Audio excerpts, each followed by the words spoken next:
ಕನ್ನಡದ ನಂಬರ್ 1 ದಿನಪತ್ರಿಕೆ ವಿಜಯವಾಣಿಯಲ್ಲಿ ಪ್ರಕಟವಾಗಿರುವ ಈ ದಿನದ ಮಹತ್ವದ ಸುದ್ದಿಗಳನ್ನೊಮ್ಮೆ ನೋಡಿ ಬರೋಣ. ಪಶ್ಚಿಮ ಏಷ್ಯಾದಲ್ಲಿ ಶಾಂತಿ ಸ್ಥಾಪಿಸುವ ನಿಟ್ಟಿನಲ್ಲಿ ಅಂತಾರಾಷ್ಟ್ರೀಯ ಮಟ್ಟದಲ್ಲಿ ಸಂಧಾನದ ಪ್ರಯತ್ನಗಳು ಚುರುಕುಗೊಂಡ ಬೆನ್ನಲ್ಲೇ ಇಸ್ರೇಲ್ ಹಾಗೂ ಇರಾನ್ ನಡುವಿನ ಸಂಘರ್ಷ ಮತ್ತಷ್ಟು ಉಲ್ಬಣಗೊಂಡಿದೆ. ಒಂದು ಕಡೆ 45 ದಿನಗಳ ಕದನ ವಿರಾಮದ ಕರಡು ಪ್ರಸ್ತಾವನೆಗೆ ಸಿದ್ಧವಾಗಿದ್ರೆ, ಮತ್ತೊಂದೆಡೆ ಇಸ್ರೇಲ್ ದಾಳಿಯನ್ನು ತೀವ್ರಗೊಳಿಸಿದ್ದು ಇರಾನ್ನ ಸೇವಾ ಮತ್ತು ಆರ್ಥಿಕ ಮೂಲಗಳ ಮೇಲೆ ಪ್ರಹಾರ ನಡೆಸಿದೆ. ಈ ನಡುವೆ ಸಂಧಾನಕ್ಕೆ ಇರಾನ್ 10 ಷರತ್ತುಗಳನ್ನು ವಿಧಿಸಿದೆ. ದೇಶದ ಮೇಲಿನ ನಿರ್ಬಂಧವನ್ನ ಸಂಪೂರ್ಣ ಹಿಂತೆಗೆದುಕೊಳ್ಳುವುದು, ಭವಿಷ್ಯದಲ್ಲಿ ಯುದ್ಧ ಮಾಡದಂತೆ ಭರವಸೆ ನೀಡುವುದು, ಯುದ್ಧದಿಂದ ಆದ ನಷ್ಟ ಭರ್ತಿ ಮಾಡುವುದು ಇದರಲ್ಲಿ ಸೇರಿದೆ. ಇರಾನ್ ಯುದ್ಧಕ್ಕೆ ಸಂಬಂಧಿಸಿದ ಸಮಗ್ರ ಮಾಹಿತಿಗಾಗಿ ಇಂದಿನ ವಿಜಯವಾಣಿ ಮುಖಪುಟ ಓದಿ.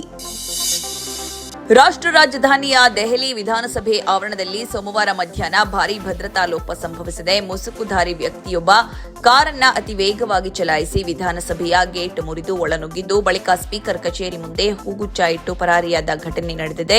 ತನಿಖೆ ಕೈಗೆತ್ತಿಕೊಂಡ ಪೊಲೀಸರು ಕೆಲವೇ ಗಂಟೆಗಳಲ್ಲಿ ಆರೋಪಿಯನ್ನು ಬಂಧಿಸುವಲ್ಲಿ ಯಶಸ್ವಿಯಾಗಿದ್ದಾರೆ. ಕಾರ್ಯಾಚರಣೆ ಕುರಿತ ವರದಿಗೆ ಇಂದಿನ ವಿಜಯವಾಣಿ ಓದಿ. ಇಡೀ ದೇಶವನ್ನೇ ಬೆಚ್ಚಿ ಬೀಳಿಸಿದ್ದ ತಮಿಳುನಾಡಿನ ತೂತುಕುಡಿ ಜಿಲ್ಲೆಯ ಸಾಂತಕೂಳಂನ ತಂದೆ ಮಗನ ಕಸ್ಟೋಡಿಯಲ್ ಡೆತ್ ಪ್ರಕರಣಕ್ಕೆ ಸಂಬಂಧಿಸಿದಂತೆ ಮಧುರೈ ಜಿಲ್ಲಾ ನ್ಯಾಯಾಲಯ ಸೋಮವಾರ ಐತಿಹಾಸಿಕ ತೀರ್ಪು ನೀಡಿದೆ. ವಿಚಾರಣೆಯ ಹೆಸರಿನಲ್ಲಿ ಅಮಾನವೀಯ ಚಿತ್ರಹಿಂಸೆ ನೀಡಿ ಇಬ್ಬರ ಪ್ರಾಣ ತೆಗೆದ ಇನ್ಸ್ಪೆಕ್ಟರ್ ಸೇರಿದಂತೆ 9 ಪೊಲೀಸರಿಗೆ ನ್ಯಾಯಾಲಯ ಮರಣ ದಂಡನೆ ಶಿಕ್ಷೆ ವಿಧಿಸಿದೆ. ಕೋವಿಡ್ ಲಾಕ್ಡೌನ್ ನಿಯಮಗಳನ್ನು ಉಲ್ಲಂಘಿಸಿ ನಿಗದಿತ ಸಮಯಕ್ಕಿಂತ ಹೆಚ್ಚು ಕಾಲ ಮೊಬೈಲ್ ಅಂಗಡಿ ತೆರೆದಿದ್ದಾರೆ ಎಂಬ ಸುಳ್ಳು ಆರೋಪದ ಮೇಲೆ ವ್ಯಾಪಾರಿ ಪಿ ಜಯರಾಜ್ ಮತ್ತು ಅವರ ಪುತ್ರ ಜೆ ಬೆನಿಕ್ಸ್ಮರ್ ಅವರನ್ನ ಸಾತಂಕುಳಂ ಪೊಲೀಸರು ಬಂಧಿಸಿದ್ದರು. ಪ್ರಕರಣದ ಕುರಿತ ಪೂರ್ಣ ವಿವರ ಮುಖಪುಟದಲ್ಲಿ ಪ್ರಕಟವಾಗಿದೆ. ಆಡಳಿತ ವಿಕೇಂದ್ರೀಕರಣ ಆಶಯದೊಂದಿಗೆ ಪ್ರಜಾಪ್ರಭುತ್ವದ ಬೇರುಗಳಂತೆ ಕಾರ್ಯನಿರ್ವಹಿಸಬೇಕಾದ ಗ್ರಾಮ ಪಂಚಾಯಿತಿಗಳು ಆರ್ಥಿಕ ಸಂಕೋಲೆಯಲ್ಲಿ ಸಿಲುಕಿ ನಲುಗುತ್ತಿವೆ. ಜನಸಾಮಾನ್ಯರ ಕುಂದು ಕೊರತೆಗಳಿಗೆ ಸ್ಪಂದಿಸಬೇಕಾದ ಸರ್ಕಾರದ ಕೊನೆಯ ಕೊಂಡಿ ಎಸ್ಕಾಂಗಳ ವಿದ್ಯುತ್ ಬಿಲ್ಲಿಂಗ್ ಪಾಶಕ್ಕೆ ಸಿಲುಕಿ ಉಸಿರುಗಟ್ಟುವ ಪರಿಸ್ಥಿತಿ ನಿರ್ಮಾಣವಾಗಿದೆ. ಈ ಸುದ್ದಿ ಇಂದಿನ ಸಂಚಿಕೆಯಲ್ಲಿ ಪ್ರಕಟವಾಗಿದೆ. ಬಿಜೆಪಿ ಸಂಸ್ಥಾಪನಾ ದಿನದ ಅಂಗವಾಗಿ ಏಪ್ರಿಲ್ 7ರಿಂದ 12ರವರೆಗೆ ಹಳ್ಳಿಗೆ ನಡೆಯಿರಿ ಕಾರ್ಯಕ್ರಮವನ್ನು ಆಯೋಜಿಸಲಾಗಿದೆ. ಸಾರ್ವಜನಿಕ ಸ್ಥಳದ ಸ್ವಚ್ಛತೆ, ಭಾರತೀಯ ಜನತಾ ಪಕ್ಷಕ್ಕಾಗಿ ದುಡಿದವರ ಗೌರವ ಸಲ್ಲಿಸುವ ಕಾರ್ಯಕ್ರಮಗಳನ್ನು ನಡೆಸಲಾಗುವುದು. ಇದೇ ವೇಳೆ ಮೋದಿ ಸರ್ಕಾರದ ಯೋಜನೆಗಳನ್ನು ವ್ಯಾಪಕವಾಗಿ ಜನರಿಗೆ ಮುಟ್ಟಿಸಲಾಗುವುದು. ಫಲಾನುಭವಿಗಳ ಸಂಪರ್ಕ ಅಭಿಯಾನ ನಡೆಸಲು ಉದ್ದೇಶಿಸಲಾಗಿದೆ. ಕಾರ್ಯಕ್ರಮದ ಪೂರ್ಣ ವಿವರಕ್ಕೆ ಸಮಸ್ತ ಕರ್ನಾಟಕ ಪುಟ ಓದಿ. ಕಂದಾಯ ಇಲಾಖೆಯ ಸ್ವಯಂಚಾಲಿತ ಭೂ ಪರಿವರ್ತನೆ ಸೇವೆ ಪರಿಚಯಿಸಿದ ನಂತರ ರಾಜ್ಯದಲ್ಲಿ ನವೀಕರಿಸಬಹುದಾದ ಇಂಧನ ಯೋಜನೆಗಳಿಗೆ ಉತ್ತೇಜನ ಲಭಿಸಿದೆ. 1.5 ತಿಂಗಳಲ್ಲಿ 1893 ಅರ್ಜಿಗಳನ್ನು ವಿಲೇವಾರಿ ಮಾಡಿ 4427 ಎಕರೆ ಜಮೀನನ್ನು ಸ್ವಯಂಚಾಲಿತ ಭೂ ಪರಿವರ್ತನೆ ಮಾಡಲಾಗಿದೆ.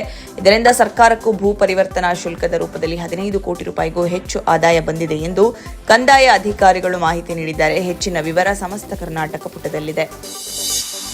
ಉಪಚುನಾವಣೆಗೆ ಮತದಾನ ನಡೆಯಲು 2 ದಿನವಷ್ಟೇ ಇದ್ದು ನಾಯಕರು ಕೊನೆ ಹಂತದ ಮತಬೇಟೆ ನಡೆಸಿದ್ದಾರೆ. ಬಿಜೆಪಿಯವರು ರಾಜ್ಯದಲ್ಲಿ ಅಧಿಕಾರ ನಡೆಸಿದ 9 ವರ್ಷಗಳಲ್ಲಿ ಮಾಡಿದ ಅಭಿವೃದ್ಧಿ ಏನೆಂದು ಹೇಳುತ್ತಿಲ್ಲ, ನನ್ನನ್ನು ಟೀಕಿಸುವುದನ್ನೇ ಕಾರ್ಯಕ್ರಮ ಮಾಡಿಕೊಂಡಿದ್ದಾರೆ ಎಂದು ಸಿಎಂ ಸಿದ್ದರಾಮಯ್ಯ ಪ್ರಚಾರ ವೇಳೆ ಟೀಕಿಸಿದ್ದಾರೆ. ಮತ್ತೊಂದೆಡೆ ಪ್ರಸ್ತಾವಿತ ಲೋಕಸಭಾ ಕ್ಷೇತ್ರಗಳ ಮರು ವಿಂಗಡಣೆ ಕುರಿತು ಸಿಎಂ ಸಿದ್ದರಾಮಯ್ಯ ಜನರನ್ನು ತಪ್ಪು ದಾರಿಗೆ ಎಳೆಯುತ್ತಿದ್ದಾರೆ.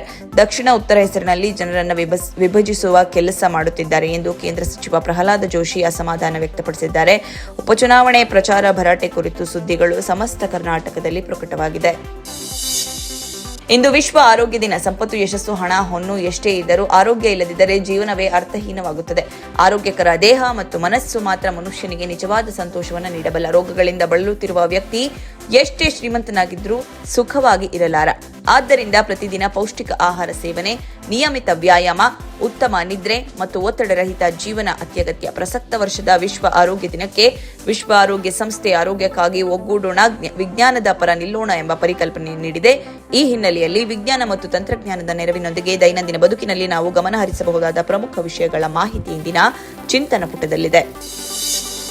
ಅಂದೊಂದು ಕಾಲವಿತ್ತು, ಹೆಣ್ಮಕ್ಳು ಹಾಸ್ಟೆಲ್ನಲ್ಲಿದ್ದುಕೊಂಡು ವಿದ್ಯಾಭ್ಯಾಸ ಮಾಡುವುದಿರಲಿ, ರಾತ್ರಿ ವೇಳೆ ದೀಪ ಉರಿಸಿ ಓದುವುದು ವ್ಯರ್ಥ ಎಂಬ ತಾತ್ಸರ ಪಾಲಕರ ಮನೆಗಳಲ್ಲಿ ಮನೆ ಮಾಡಿತ್ತು. ಆದರೆ ಕಾಲ ಬದಲಾಗಿದೆ. ಎಷ್ಟೋ ಮನೆಗಳಲ್ಲಿ ಹೆಣ್ಣು ಮಕ್ಕಳೇ ನೌಕರಿ ಮಾಡಿ ಮನೆಗೆ ಆಧಾರವಾಗಿದ್ದಾರೆ. ಇದಕ್ಕೆ ಕಾರಣ ಸ್ವಾವಲಂಬನೆ ಹಾಗೂ ಕುಟುಂಬ ಸದಸ್ಯರ ಪ್ರೇರಣೆ. ಮಹಿಳಾ ಸ್ವಾವಲಂಬನೆ ಕುರಿತ ವಿಶೇಷ ಲೇಖನ ಲಲಿತಾ ಪುರವಣಿಯಲ್ಲಿದೆ. ಇವಿಷ್ಟೇ ಅಲ್ಲ, ಮುಂಜಾನೆ ಮಾತು, ಅಂತರಂಗ, ಭವಿಷ್ಯ, ಮನೋವಿಕಾಸದ ಕಾಲಂಗಳು, ಕ್ರೀಡೆ, ಸಿನಿಮಾ, ದೇಶ ವಿದೇಶಗಳ ಭರಪೂರ ಸುದ್ದಿಗಳ ವಿಶೇಷಗಳಿಗಾಗಿ ವಿಜಯವಾಣಿ ಓದಿ.